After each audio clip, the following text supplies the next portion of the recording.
All right, guys, we're going to go ahead and try to finish installing the Striker Vivid 7SV and the transducer. I already have the transducer on the boat. We have the Garmin mounted to the Yak Attack mount here. That's made specifically for this, well, they make it for a couple different things, but the Striker Vivid 7SV. I went ahead and completed our wiring harness. I crimped this and it's got a waterproof connection underneath, and then I put some duct tape around it. Probably should have went ahead and soldered that, something I may do in the future, but the crimps seem to be working fine on the last build I did on the other second ePDL, or the first one we bought. I've got some heavy duty cable ties. I'm going to have some lighter black cable ties I'll go get from upstairs here in a minute. I'm going to use the Wilderness Systems through-hole wiring kit. It's what we used on the first ePDL build we did with the smaller Garmin, and these things work well. They just kind of pull out, you slide them on, and then you can run 1 or 2 wires. They have all these different inserts that you can use for them. So you have to drill a hole, pretty big hole for this. The hole I already drilled. It's hard to get the drill and the camera in there, but the choice is you can do a 1 3/8 inch hole. So I used this like a Spade type blade on the first time I did it, and it stopped about halfway through and wanted to stop spinning, and it scared me, so I dremeled the rest out, and it was fine. But I ended up using this bit this time, and that's a 35 millimeter hole. That's what it's recommended. And basically when you get done, you have that perfect little hole, and I mean, it literally cut through it in 2 seconds. So that was nice. I definitely, if it was me, I would use the hole saw versus the Spade. I think this is a Spade bit. Pardon me, I'm no builder. It's like a wood Spade bit, metal Spade bit, but the circle hole saw worked a lot better. And then we got some pliers just to cut our cable ties when we're done. So yeah, excited.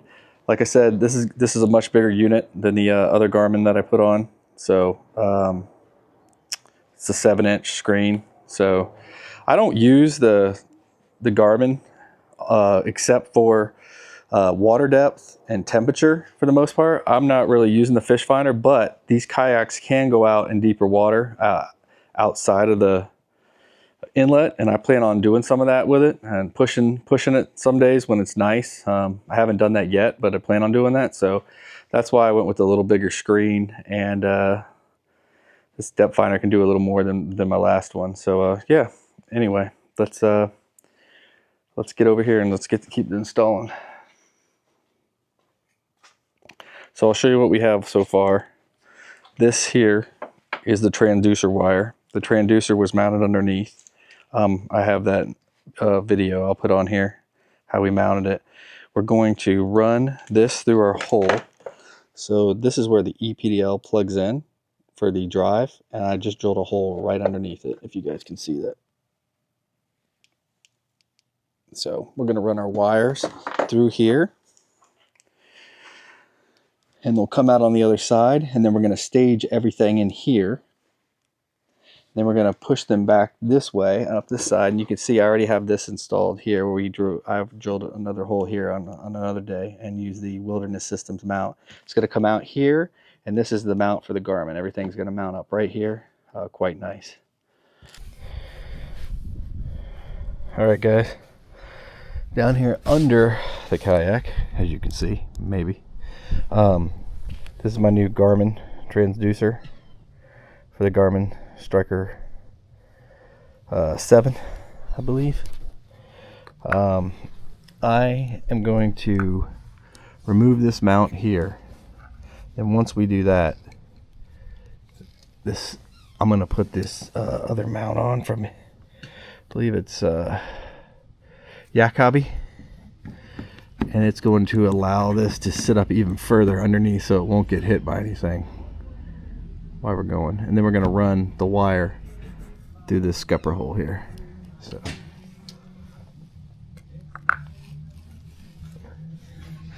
See if we can't get that done. And I'll try to keep it in an angle that you guys can see.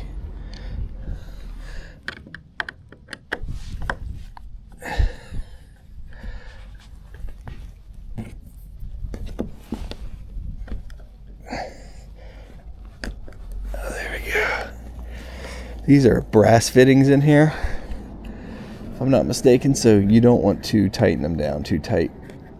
I believe they may have a little bit of Loctite on the... No, they don't. That wouldn't make sense. No. There we go. All right. I'm going to get this mount off.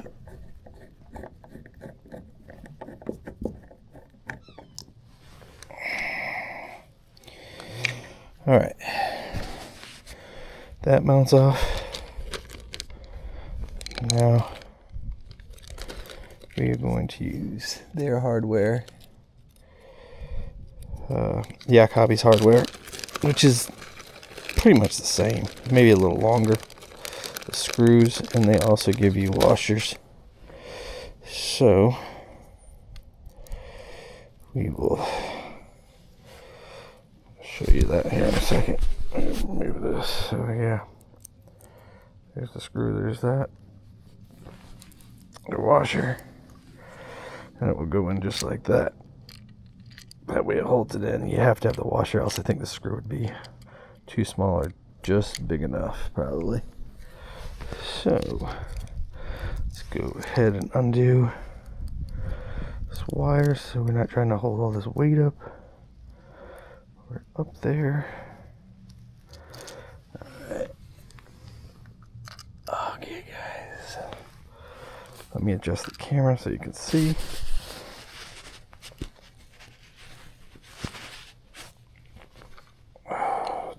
Hopefully that's the right angle.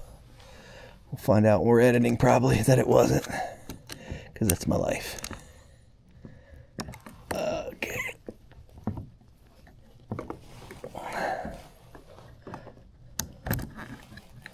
Gotta kind of center that.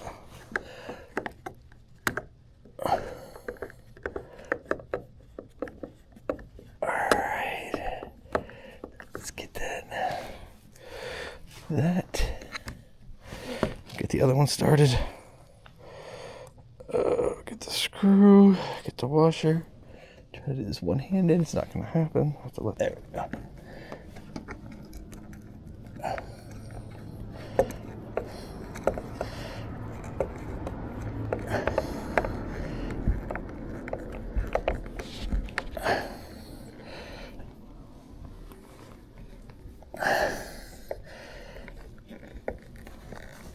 Alright, that looks pretty good. I may need a little longer screwdriver. I'm gonna go ahead and run these wires up before I tighten it all the way up. Get them out of the way. There's that wire. And here's all the tangle trying to get up through there.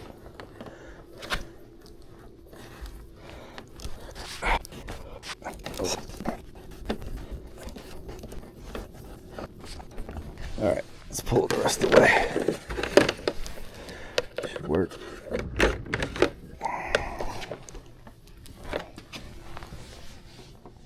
Alright, that's it, guys.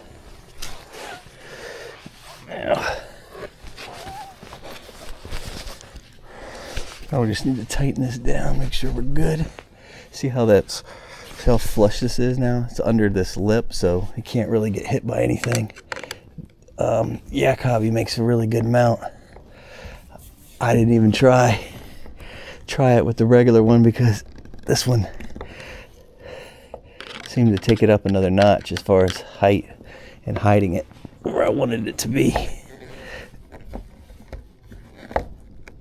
So it's worked well on the ePDL we've been using so far, so why change anything, right guys? So we'll go with that. So we're gonna run this wire. This is the transducer wire from underneath. We're gonna run this into the hole here, through the hole.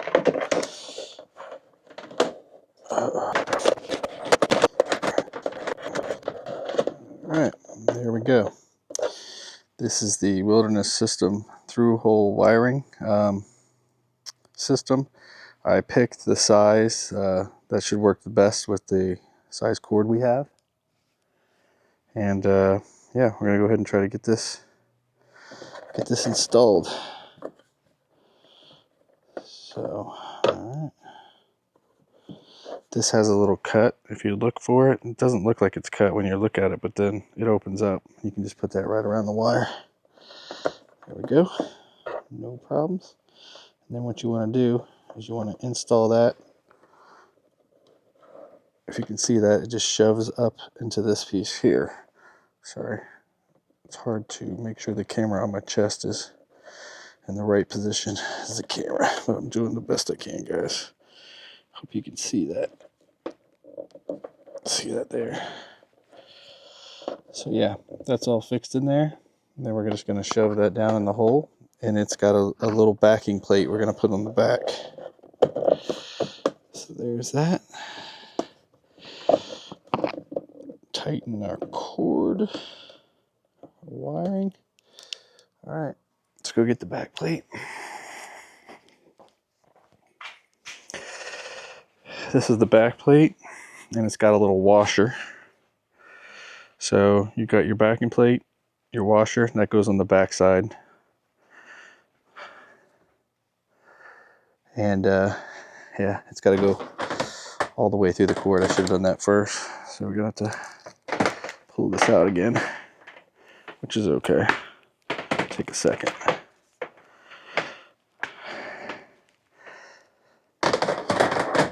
Sorry if I sound like I'm dying on here. Definitely need to start walking again. Jeez, out of shape. All right, let me see if I can get this. So there's the little washer.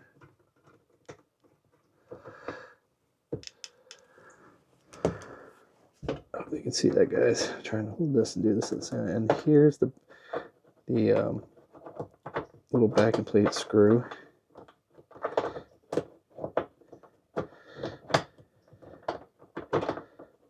I usually go left first to try to get it started. Maybe it's not going to do that today for me though. Go left and then back right. Just get it sitting on there.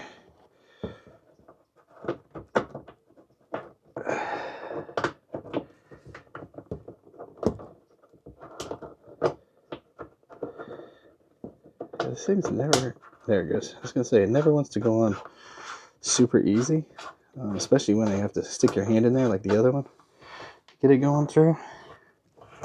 But it will eventually go through. So you just want to tighten this up best you can. Yeah. That looks good, guys. All right, let me come around here and see if I can't get a shot of that. Okay, so there's the front right there. I might have to take this off. Hold on. To get the hatch shot.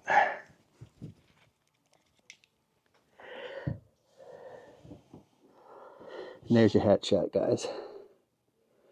Got that all tightened up. And there's our wire. Like I said, we're going to run that back through. Over, come out of this hole right here. And then we're going to plug in our Garmin right there. All right, guys. We're going to take our wire. And we're going to run it back through our hole here. I loosen this up so we can get things in easier, hopefully. Let's see. There we go.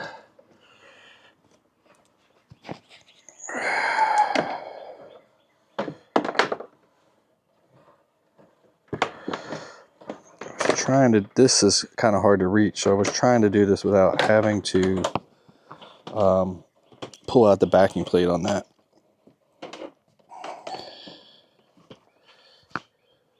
Oh, and another thing, I'm pulling all this cord like I'm going to need it, and I'm going to barely need any of it, to be honest with you. Oh, I was hoping this is going to fit through this hole right here. Yes, sir, it is. That's exactly So we want most of that cord to sit up in the hole area, and we're gonna get that all nice and cleaned up and zip tied up.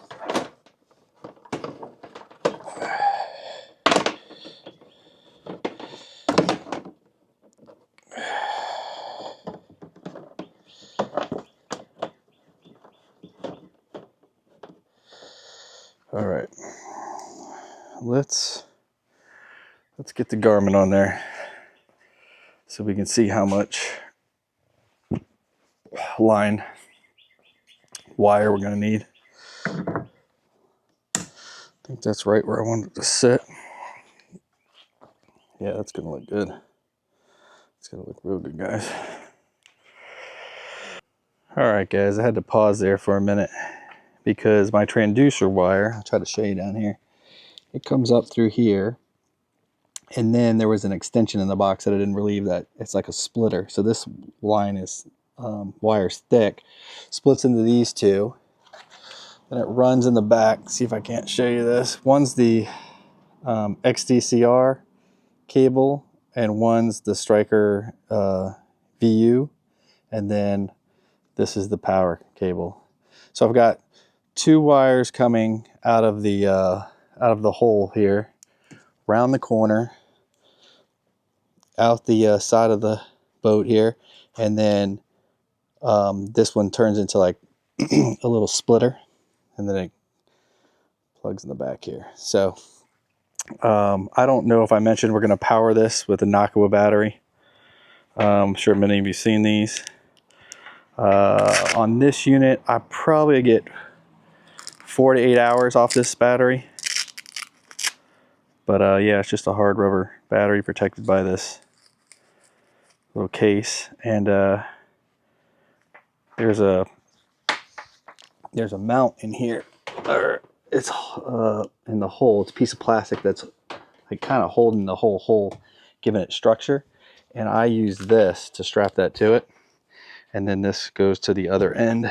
That is over here. This goes to the other end, and we'll plug in right here. So before we even tidy this up, we're going to plug this in and see if we actually have power and if this thing works. All right, let me walk around maybe. I can't, it's on the trailer, so I can't really walk around, but let's hit the power button. There we go. Oh, that's for everybody out there. So satisfying, so satisfying. All right, yep. Traditional side view. So yeah, we got traditional side view, split frequency, maps, drawings. I'm doing this like it's touchscreen. It's not. That you can get touchscreen, but it's more expensive. So side view, traditional. Check. Transducer is disconnected. Okay. I think it's saying that because it's on the trailer. Okay. I hope it's saying that. Actually, now that I'm saying that, I don't think it. I think it will run if it's on the trailer. So I need to. Yeah, these aren't hooked in either. For some reason, I thought they were, but I didn't push them in hard enough. I was trying to be careful on those pins. So I gotta push these in up here.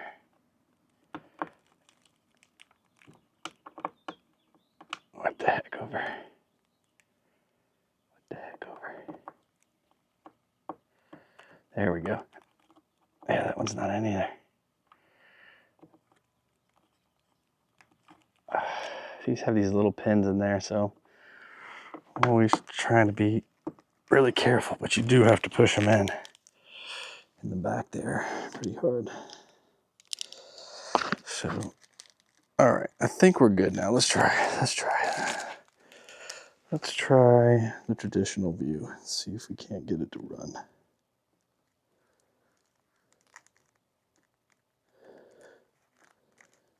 There we go, guys. There's the graph. All right, now we know it's running. Awesome. All right, let's turn the power off. All right, good. You just Yeah, make sure you push those in, but make sure they're lined up because you don't want to bend those pins, and I was being extra careful. All right. So now we just need to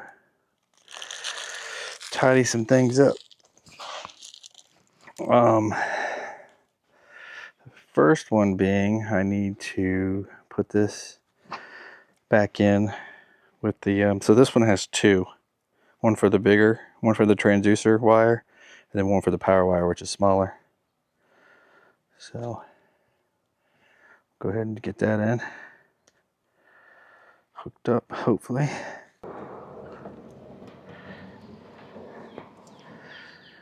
It helps when you do it the right way instead of the wrong way.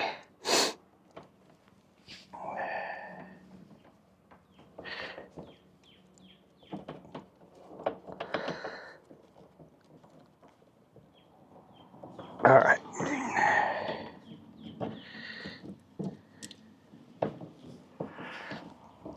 All right. That looks good, guys. Just need to tighten that backing on there again, which is easier said than done. So the other thing is, what did I do with the backing? That would be good to know at this point. Look to the wire.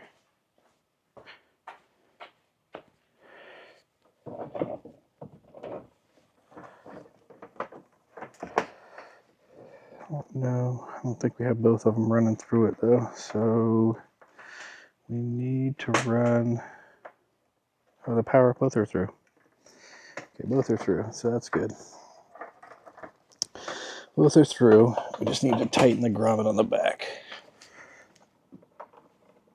Oh, easier said than done.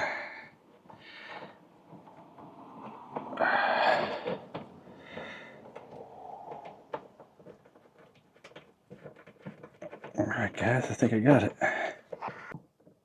Okay. Okay, I think that's it. Got the wires in there, running up, power in the backing. Now we just got to finish cleaning up some of this mess in here. I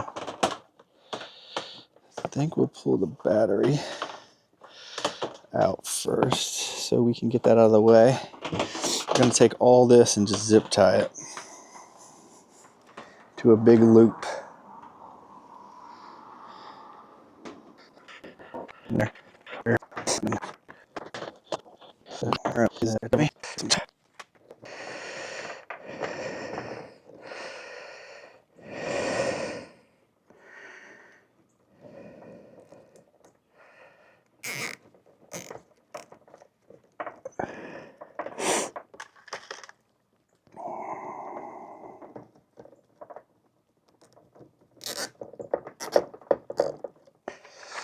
Put 3 on there just for good measure.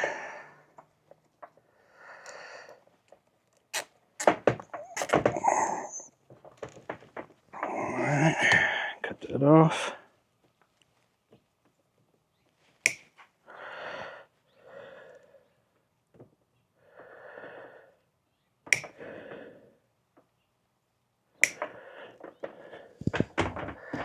Just gonna leave that there. I may put a plastic, like, Tupperware box down there to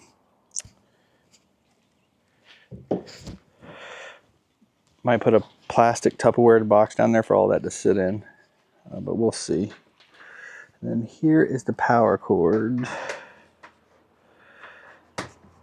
Usually I put something, or I usually put this in a Ziploc bag or something to keep that dry.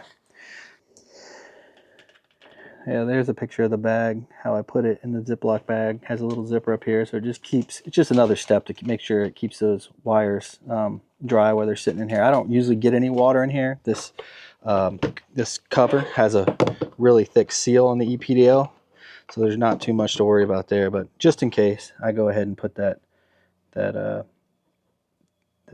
wiring in that plastic bag. But anyway, it seems to work well. I'm gonna hook the Knockwool battery up down here to this post right there. I'm just going to tie that right around there. You guys probably aren't going to be able to see it while I'm trying to do it.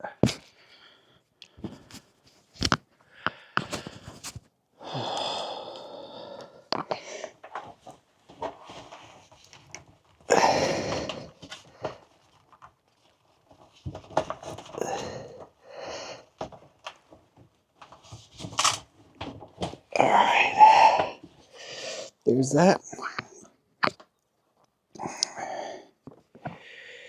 Here's my connection point. That's connected. I'm gonna take that off for now, so it's not. I'll take that off so it's not draining my battery. I'll leave it unplugged. So I think that's gonna do it, guys. I've been using this as an excuse not to take my son, because I wanted to have a depth finder at least on my boat, and I think that's gonna do it. Let's go over that one more time and just make sure. So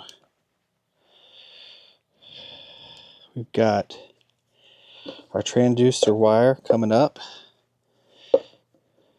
from through the scupper into our hole that we made there. Got our scupper wire here going back through there and out our hole here and plugged into our Garmin. Same with our power cord. We have our power cord here.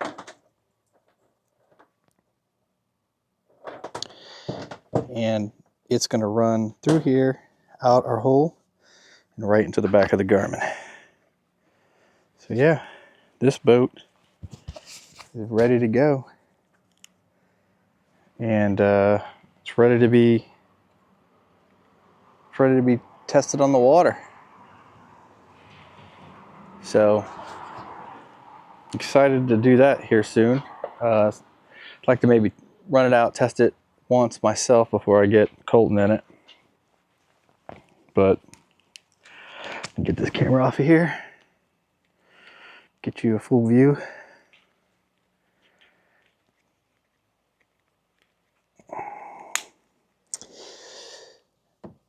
And that's what she looks like, guys. All installed on the Yak Attack mount. Here's the plugs in the rear.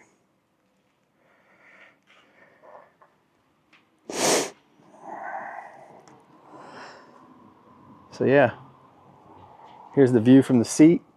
It'll be sitting right about there. I think that's going to be just about perfect.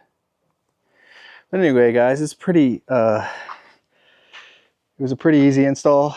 Not that hard, of course. I started it and then started it over to do the wiring another day. So technically it took me, I don't know, probably 2 hours, hour or two to install. So I had a neighbor stop me in the middle of it, so it's hard to keep track.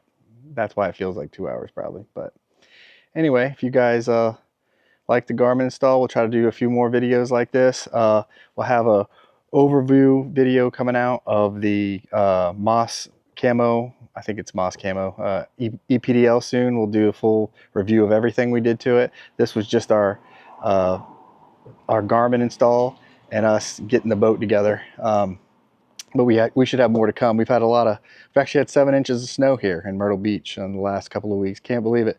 So I haven't really been out fishing except once after Christmas, and I got skunked. So hopefully it's supposed to be in the 60s this week. Gonna get back out there and do some fishing. So we have some more videos coming out for you soon. So again, if you like these videos, please like and subscribe, and we'll see you on the next one.